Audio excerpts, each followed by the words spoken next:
ようこそ。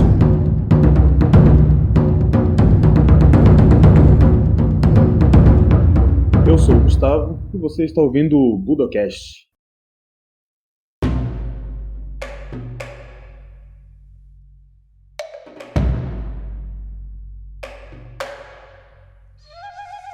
Bem-vindos a mais um Budocast.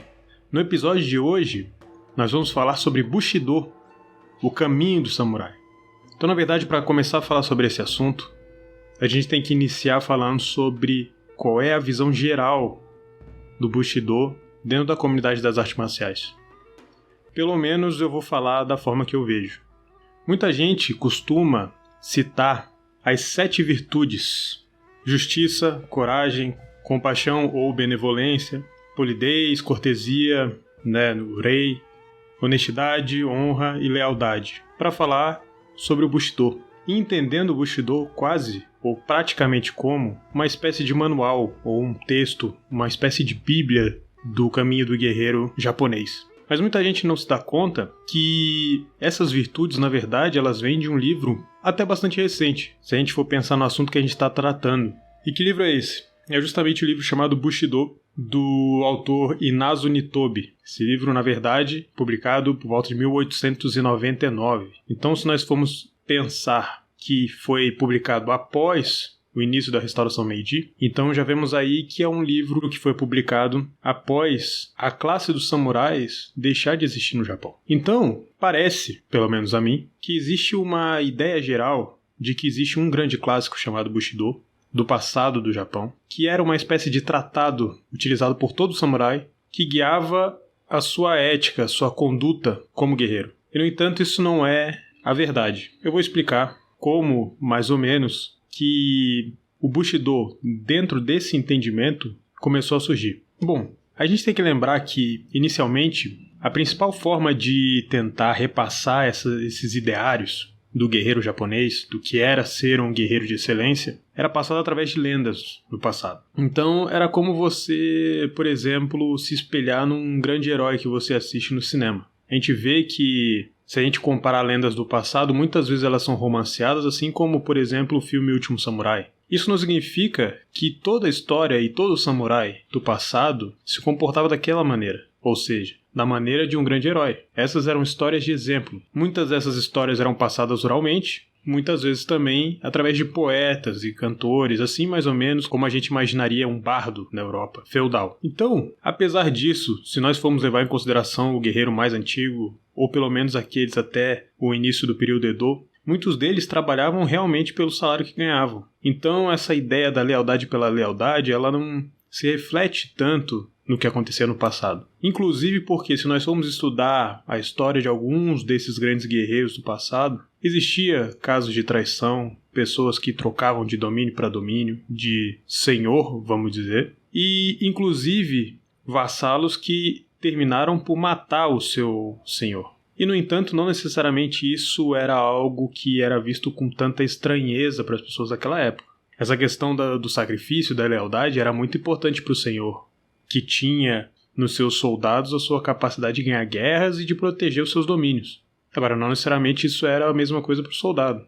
Então, tentar fomentar essa ideia de lealdade, de servidão, era muito importante para esses senhores. Agora, de fato, não existe nenhum texto ou coleção de texto antes do período Edo sobre como era, então, essa forma que o samurai deveria se portar, essa conduta que ele deveria ter. Mesmo porque é realmente no período Edo que se firmam as classes sociais do Japão e a classe guerreira se entende como classe e, de fato, começa todo o processo de sucessão hereditária para essas classes. Então, alguém que era guerreiro, seu filho seria um guerreiro. Alguém que era um fazendeiro, seu filho seria um fazendeiro. E a partir do momento que começa essa divisão fixa de classes, passa a ser muito importante para o guerreiro se diferenciar das outras classes. Ora, porque não só nós somos diferentes dos outros, mas porque nós somos quem governa o país. Muitos historiadores que conhecem esses documentos mais antigos, eles citam o Koyogunkan como a origem do termo Bushido. Então essa é uma coleção de textos que registram táticas de Takeda Shingen, que era um general muito famoso, e acredita-se que tenha sido compilada por volta de 1656, então no período Edo. O uso de Bushido no Kyogunkan, ele estabeleceu um padrão de uso meio que ocasional, mas isso parece ter se refletido em textos posteriores. Ainda que ele receba menção aí nesse texto, existiam diversos termos para descrever o caminho do guerreiro. O termo Bushido ele não era necessariamente o preferencial quando se falava sobre o assunto. Um desses termos que era utilizado, por exemplo, era o termo Budo. Como eu já comentei, se não me engano, em podcasts ou budocasts anteriores, o termo Budo ele assumiu o entendimento que nós temos hoje recentemente. E no passado ele poderia ser aí um paralelo ou ser entendido da mesma maneira que a palavra Bushido. Além do Kyogunkan, outra fonte que geralmente é citada como origem do Bushido, como códigos de conduta do guerreiro samurai, eram os códigos dos próprios domínios, das próprias casas, das próprias famílias de samurai. Então, você tinha um determinado domínio, e aquele domínio tinha um conjunto de regras e de preceitos que os guerreiros daquele domínio deveriam seguir. Isso cria um outro problema, que é o código ser regionalizado. Então, não necessariamente seria um código para todos os domínios ao mesmo tempo. Então, um desses códigos conhecidos é atribuído à casa do daimyo Kato Kiyomasa, que viveu entre 1562 e 1611. Além do termo Bushido, também era utilizado no mesmo código termos como Otokonomichi e Rokonomichi e outros tantos.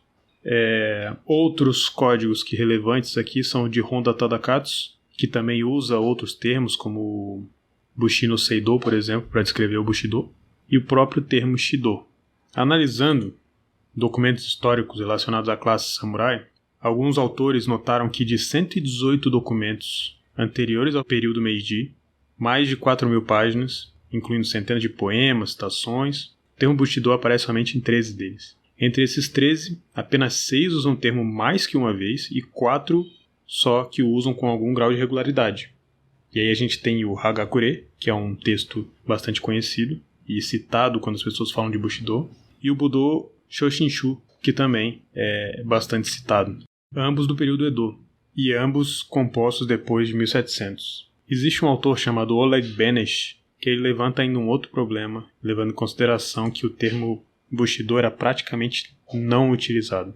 Com o entendimento que nós temos hoje da palavra do termo Bushido, muitos tradutores acabam utilizando Bushido como uma tradução para outros termos que foram utilizados no texto original.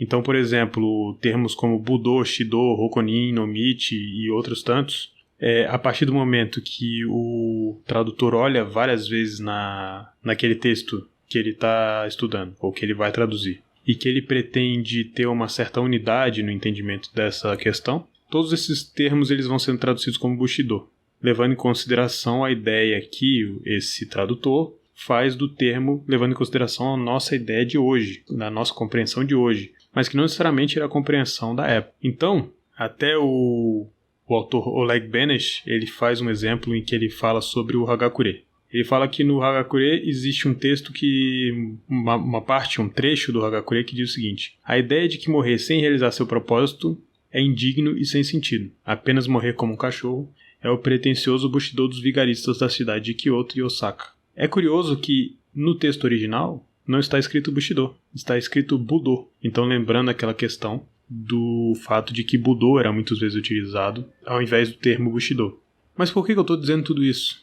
Qual é a razão de tudo isso?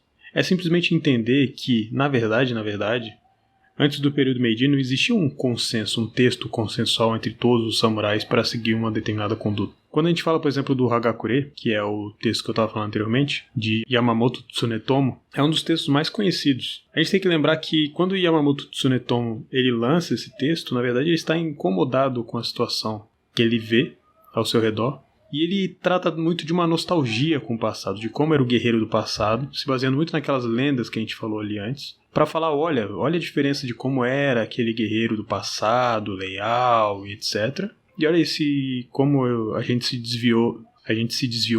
desvirtuou desse caminho. Então, na verdade, o termo Bushido era virtualmente desconhecido antes de 1890, que é quando a gente começa a ter, por exemplo, o texto do Inazu Nitobe.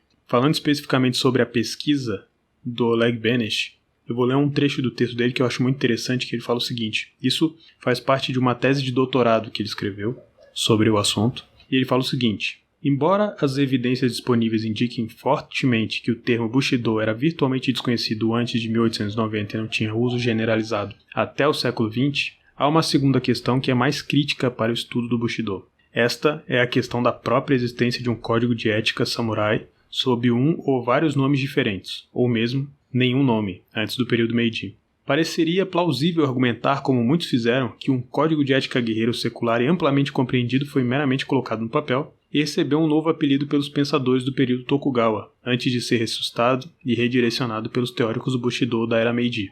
No entanto, um exame de materiais de base e estudos posteriores relacionados à moralidade do samurai não revelam a existência de um único sistema ético específico de Bushi amplamente aceito em qualquer ponto da história japonesa pré-moderna.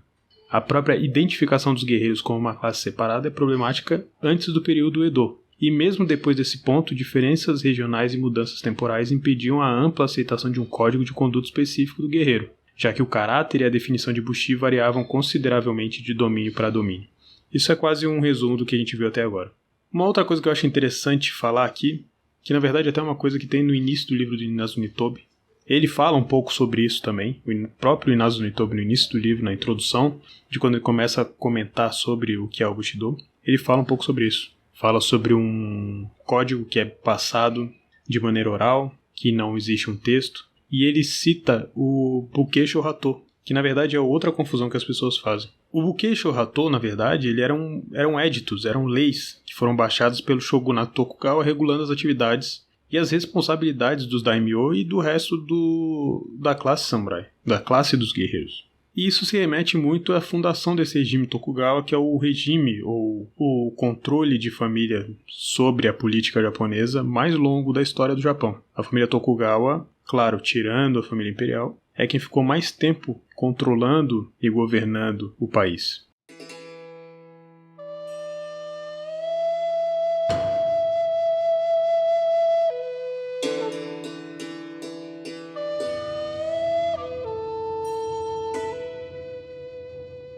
Esses conteúdos desses éditos eles podiam ser vistos como um código de conduta, mas na verdade eles eram leis. Então não se aproxima tanto assim daquele texto que é muito conhecido do Inazu Nitobe, que é muito mais voltado para um código de ética, o samurai visto quase como um cavaleiro, né, o código como o código da cavalaria, do código dos cavaleiros da Europa.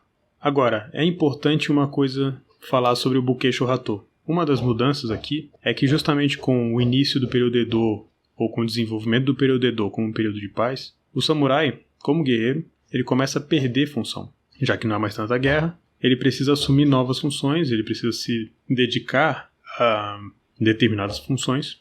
E parte do que foi colocado nesse édito dizia justamente que o samurai ele deveria também se dedicar à caligrafia, às letras, à pintura, enfim, a outras coisas que não fossem somente a guerra. É a origem aí daquilo que muita gente conhece como Bunburi-Odo. Ou seja, ainda que o guerreiro samurai não tivesse mais participando de guerras, ele ainda mantinha o ethos guerreiro, ainda que ele fosse um administrador, ou enfim, qualquer que fosse a outra função que ele estivesse desempenhando naquele momento. Uma outra obra importante do período Edo, quando a gente fala sobre Bushido, é a obra de Yamaga Soko, que justamente se preocupava em mostrar as diferenças do Bushi e das classes dos não-samurais. Esse texto de Yamaga Soko ele é muito baseado no confucionismo. E a ideia dele é justamente colocar toda essa questão das virtudes, que, em teoria, deveria basear a vida do samurai. De acordo com o raciocínio dele, uma das principais diferenças entre o samurai e as outras classes é que justamente o samurai teria mais tempo para se concentrar na natureza do comportamento ético. Então, cumpriria um papel semelhante aos sábios confucionistas idealizados pela filosofia do confucionismo. Então, em termos de sua posição na classe social, o samurai deveria ser o modelo para o resto da sociedade. Voltando para o texto do Hagakure, de Tsunetomo, Tsunetomo vivia em Nabeshima, na região de Kyushu. Então, vendo essa degeneração da classe samurai, como ele pensava, ele dizia basicamente que os samurais haviam esquecido seus valores, já não seguiam um caminho virtuoso. Então esse texto ele é uma espécie de manifesto contra a forma como o samurai estava se comportando naquela época. Esse livro, apesar de hoje ser vastamente conhecido, na verdade era um livro restrito ao clã Nabeshima. Então ainda não dá para dizer que esse era um texto geral, um texto generalizado entre todos os samurais. Ele muito provavelmente ele ficou conhecido no Japão só muito mais tarde e muito mais recentemente, historicamente falando. Então basicamente o manual, esse manifesto, era uma reclamação. Olha, ninguém está fazendo desse jeito, que é como devia ser, que era como se fazia no passado, assim como a gente já falou anteriormente. Seguindo um pouco na história, existem outros textos do mesmo período que a gente poderia citar. Na verdade, muitas vezes quando se fala em Bushido nesse período, e tentando trazer informação de algum livro desse período, muitas vezes se pegam livros que são relativos a um ou outro pensador, e às vezes algum ou outro artista marcial específico daquela época, algum fundador de um estilo. Então, por exemplo, o livro dos Cinco Anéis, o Gorin no Sho, do Miyamoto Musashi, visto que ele é muito conhecido, então utilizado como base para entender o Bushido. Mesmo assim, não é ainda um código geral para todo samurai, e se comparados textos de um ou outro autor dessa época, haverá diferenças de pensamento do que deveria ser o correto ou não a se fazer em determinadas situações. Seguindo um pouco mais à frente, próximo a quando acontece a restauração Meiji, alguns estudiosos resolvem começar a resgatar esses textos antigos e começam a condensar o entendimento de uma maneira diferente. Um deles chamava Yoshida Shoin, que começa a usar o termo Budô e começa a pensar numa ideia de um código de conduta samurai que precisa ser resgatado. E outro se chamava Yokoi Shonan, que também segue mais ou menos uma linha parecida nesse sentido. Outra pessoa que geralmente pode ser citada é Yamaoka Tesshu, que é muito importante também para a própria formação da ideia de Budô que nós temos hoje. Inclusive, eu acho que alguém perguntou sobre Yamaoka Tesshu nos comentários do Instagram do Budocast. Eventualmente a gente vai fazer um Budocast só sobre ele, porque é um personagem também muito interessante. E começam a aparecer uma série de autores ali nesse período pensando sobre a ideia desse caminho do guerreiro. Na verdade, muitos deles, inicialmente, só usando o termo, ainda não com um tratado completo sobre o Bushido especificamente. Mas eventualmente isso começa a virar um tópico de discussão, que até então não... Apesar de ser um tópico de discussão, não era uma coisa tratada como um código unificado. Aqui a gente já está falando por volta de 1850.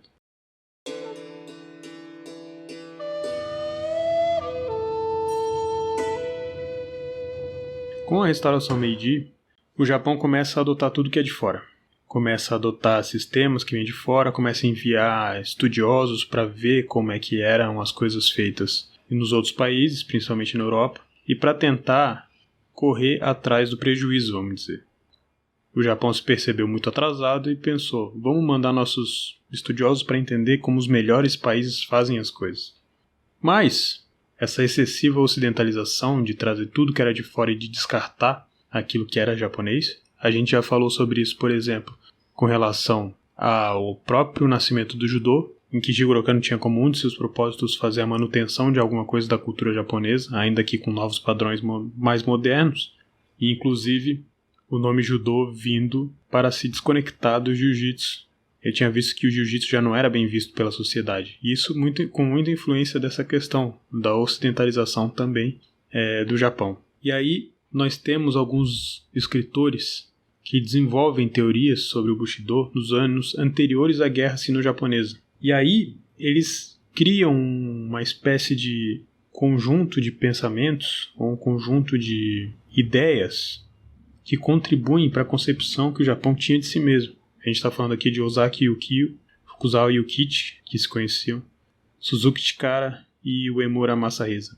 Eles são de gerações diferentes, às vezes, e tinham até mesmo diferentes origens sociais e religiosas. Ozaki Yukio, por exemplo, ele discutiu o Bushido pela primeira vez em um despacho que ele enviou ao Japão durante as viagens que ele estava fazendo pelos Estados Unidos e pela Europa. Isso em setembro de 1888. Durante essas viagens na Europa e na América, Ozaki se convenceu que, de fato, essas fronteiras e instituições mais modernas eram necessárias. Mas como os países tinham suas próprias culturas, etc. e tal, isso deveria ser mantido. Ele entendia que essa questão cultural formava uma espécie de barreira que protegia as nações. Esses primeiros artigos de Ozaki sobre o Bushido eram uma tentativa de criar, ou reviver, uma instituição japonesa que correspondesse ao que ele acreditava ser a chave para o sucesso dos mercadores e diplomatas britânicos no cenário internacional, que era a noção inglesa de cavalheirismo, o gentleman. E ele escreve isso num artigo que ele escreve para um jornal japonês. Segundo Ozaki, as raízes do cavalheiro inglês estavam na tradição feudal e podiam ser atribuídas à cavalaria, embora a ética tivesse evoluído desde o período medieval. Então, essa conexão que ele fez foi o que forneceu essa base para a teoria do Bushido que ele estava criando. Então, na verdade, muito do que ele entendeu como o código do guerreiro japonês, ele tomou emprestado o entendimento que ele tinha da Inglaterra, ou seja, viajando para vários países, tentando entender o que tornava esses países tão especiais. Quando Ozaki chega na Inglaterra, ele vê essa imagem do gentleman inglês, que ele entendia como um traço cultural, e ele vê que isso, dentro da cabeça dele, é o que torna o Império Inglês tão forte, e ele quer fazer o mesmo pelo Japão. E ele pensa, como que eu posso fazer isso? E aí ele se lembra, olha, através do termo Bushido, criando esse código do cavaleiro japonês, ou resgatando essa ideia de um código do guerreiro japonês, nós podemos criar aqui uma coisa muito parecida com o que é visto na Inglaterra. Ele diz o seguinte, em um dos seus textos. Na Inglaterra, eles são chamados de cavalheiros. Aqui, eles são chamados de bushi. Embora os termos sejam diferentes, eles são basicamente os mesmos. O que faz com que os mercadores ingleses não tenham igual sob o céu é que a maioria deles é preparada por cavalheiros e não são covardes nem inábeis. Os mercadores de outros países ficam deslumbrados com interesses insignificantes e facilmente dividem suas virtudes. Mas os mercadores ingleses não. São totalmente confiáveis e mesmo que morram não quebrarão a sua palavra. Por essa razão, todas as pessoas sob o céu desejam lidar com eles. O sucesso do comércio inglês deve-se principalmente ao alto grau de confiança de seus comerciantes. Esse alto grau de confiança é porque eles são ricos em qualidades de honestidade e cavalheirismo. Isso não é a chamada qualidade de bushi no nosso país? Portanto, pode-se dizer que aqueles que não conhecem o Bushido não serão grandes mercadores. Em outras palavras, se o nível de Bushido cair, os negócios certamente não podem se tornar mais brilhantes. Então o Bushido aí, ele faz parte um pouco, olha que interessante, de uma reação desse movimento no Japão de buscar na sua própria cultura uma versão de coisas que eram vistas no Ocidente. Então não é por acaso que esses dois códigos, o inglês, no caso dos guerreiros ingleses medievais, e o dos samurai, um lembra tanto o outro. Isso, de certa maneira, foi feito de maneira proposital.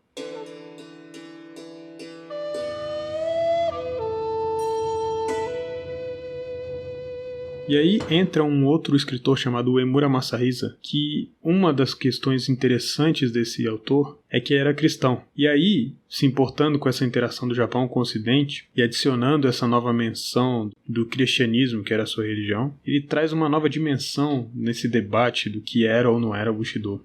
Aqui a gente está falando de coisas que vão influenciar o trabalho do Inazo Nitobe lá na frente. Considerando essa vontade dos japoneses de reviver o passado, as coisas do passado, a cultura do passado japonês, havia um movimento forte na direção de ressurgir os ideais confucionistas na sociedade japonesa. Isso ainda na primeira metade do período Meiji. E não à toa a gente vê no próprio livro do Inazo Nitobe essas virtudes que ele coloca para o samurai, muito baseadas na filosofia confucionista, muito baseadas no confucionismo. Qualquer um que estiver me ouvindo pode ir no Google, escrever confucionismo, procurar que seja no Wikipedia e vai conseguir encontrar essas características, essas virtudes que são descritas no livro Bushido do Inazo Nitobe da mesma maneira. O interessante do Inazo Nitobe é que ele foi meio que separado geograficamente dessas pesquisas ou desses debates sobre o Bushido que estavam acontecendo no Japão. Então, quando no Japão surgiram duas revistas, uma chamada Bushido Zashi e o Nihon Bushido Ron,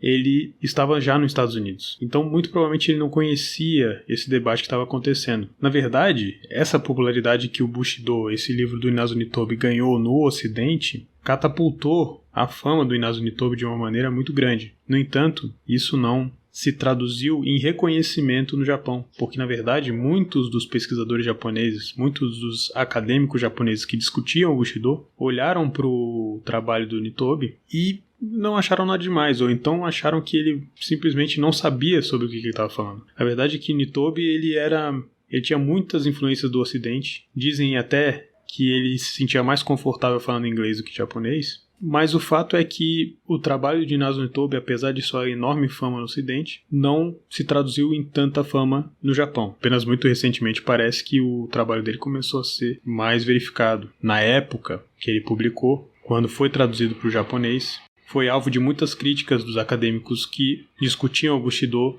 no próprio país de onde ele veio. Então, para a gente resumir um pouco aqui o que a gente falou, que na verdade esse é um Budocast para dar uma visão geral sobre o que é o Bushido. Então, basicamente, o Bushido não era um tratado como um manual que tinha número 1, número 2, número 3, bem definido sobre o que era a conduta do samurai, ou os códigos éticos do samurai. Essa ideia do Bushido como um código ético, ela é recente, muito fruto de autores próximos ao início da restauração Meiji e após a restauração Meiji, mas ainda nesse período de reconstrução da identidade japonesa.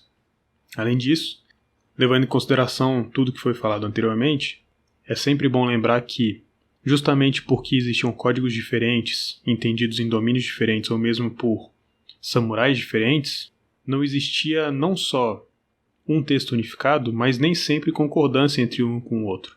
E mesmo as leis que eram utilizadas para se referir a como deveria agir a classe samurai, ela era muitas vezes simplesmente regras, conjuntos de regras. Tinham também questões éticas envolvidas, questões morais envolvidas, mas muitas vezes eram simplesmente legislações, tratavam de pequenas legislações que não fazem referência ao nosso entendimento hoje de algo que poderia nos servir para tentar nortear nosso entendimento sobre a vida moderna. Então sim, existem livros antigos que falam sobre códigos de conduta do samurai. No entanto, muitas vezes eles não utilizavam o termo Bushido, eles utilizavam outros termos. Eles não eram utilizados por todo samurai, às vezes reclusos a pequenos domínios. E eventualmente, em um determinado momento de renascimento do interesse de alguns pesquisadores japoneses sobre o assunto, começou-se a moldar essa ideia geral do Bushido. Então, quando a gente fala de Bushido, ou vamos dizer, sobre um código moral seguido pelo samurai, uma coisa que eu costumo dizer é, qual samurai? Porque cada um podia ter ou viver num lugar que tinham códigos de conduta diferentes. Muitas vezes na própria história do Miyamoto Musashi a gente vê que existe muito esse debate. Ou seja, o Musashi enxergava o caminho do guerreiro de uma forma e às vezes seus adversários enxergavam de outra. O livro do próprio Inazo Nitobe, que é o livro mais conhecido no Ocidente e por isso muitas vezes norteia o entendimento que as pessoas têm sobre o que é o Bushido, ele é um livro que foi criado, e isso é importante frisar, tempos depois que a classe samurai já não existia mais. E o próprio Inazo Nitobe não era um especialista sobre o assunto. Inclusive dizem que o próprio Inazo Nitobe acreditava que ele tinha criado o termo Bushido especificamente. Em outro Budocast, eu acho que seria interessante trabalhar aí a ideia de cada um desses textos, de cada um desses autores, como que eles foram pensando a ideia do Bushido, e assim talvez trazer um pouco mais entendimento sobre a evolução desse processo e de que maneiras talvez a gente possa pensar no Bushido para quem pratica artes marciais. Afinal de contas, a associação das artes marciais japonesas com o Bushido ela é quase automática nos dias de hoje. Então, ficamos por aqui com mais um Budocast. Muito obrigado por ter ficado até aqui. Não esqueça de nos seguir nas nossas redes sociais, no Instagram, no Twitter, no Facebook. Ficamos por aqui e até a próxima.